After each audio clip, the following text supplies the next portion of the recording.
अच्छा डॉक्टर साहब, ये जो वेरिएंट्स का मसला है, तो हम क्या अभी तक सिर्फ जो यूके वेरिएंट है उसका सामना कर रहे हैं? कुछ रिपोर्ट्स आई थी कि शायद कराची में कुछ केसेस आए थे जो ब्राज़ील के वेरिएंट का, और क्या इंडियन वेरिएंट भी पाकिस्तान में दाखिल हुआ है या कि नहीं? अभी तक सिर्फ हमें जो है यूके वेरिएंट का सामना है।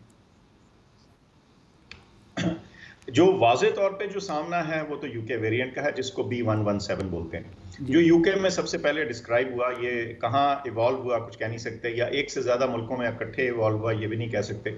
इस वक्त 100 से ऊपर ममालिक हैं जहाँ यूके वेरिएंट है, और बहुत से ममालिक में जो अब प्रेडोमिनेंट स्ट्रेन है वो B117 है, बल्कि इंडिया में भी जो प्रेडोमिनेंट स्ट्रेन है वो B117 है। अच्छा, उसके अलावा जो हमने सीक्वेंसिंग की, यानी एक तो टेस्ट होता है ना वायरस की मौजूदगी या गैर मौजूदगी बताता है, उसके बाद जो सीक्वेंसिंग जो उसकी क्या क्या लीनियज बताता है, जो उसका कबीला बताता है, उसकी किस्म बताता है, वो भी हमने लिमिटेड हद तक किया। उसमें हमें साउथ अफ्रीकन वेरिएंट भी थोड़ी तादाद में मिला, और इवन एक ब्राज़ीलियन वेरिएंट के बारे में मुझे मालूम है कि वो कम से कम एक तो हमें दिखा। अभी तक जितनी टेस्टिंग हुई है, और ये मैं कह दूं कि ये बिल्कुल बात ठीक है कि सीक्वेंसिंग में हमारी बहुत महदूद टेस्टिंग है। यूके जो है वो लाखों वायरसेस को सीक्वेंस करता है और हम सैकड़ों और हज़ारों में। तो इसलिए हमें इंडियन वेरिएंट अभी तक जितने टेस्ट हमने किए हैं कम से कम उनमें नज़र नहीं आया।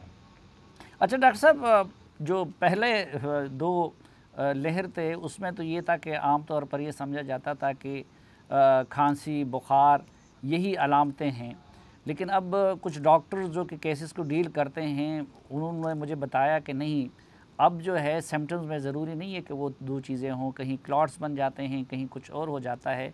तो आपके इदारे की क्या फाइंडिंग्स हैं कि क्या क्या सिम्टम्स हो सकते हैं कि एक बंदा अपने ऊपर ये शक कर ले, वो टेस्ट के लिए जाएं?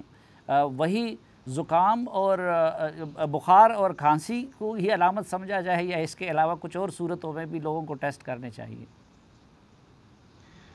बहुत से डॉक्टर्स की ये जो ऑब्जर्वेशन है ना जी, ये होता यह है जैसे जैसे बीमारी आम होती है तो लोग भी थोड़ा उससे फेमिलियराइज होना शुरू होते हैं, और बसा औकात एक फिनोमेनन है जिसको रीसेंसी बायस बोलते हैं। ये एक ऑड अनयूजुअल चीज़ उनको दिखती है, वो उनको ज़्यादा याद रहती है। ठीक।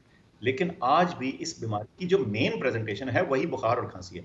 लेकिन जैसे जैसे बीमारी बढ़ी है, तादाद ज़्यादा हुई है, तो इसकी जो अनयूजुअल प्रेजेंटेशन है, इसकी जो गैर मामूली शक्ल है वो भी सामने आई है, जिसमें ये बाकी चीज़ें भी शामिल हैं।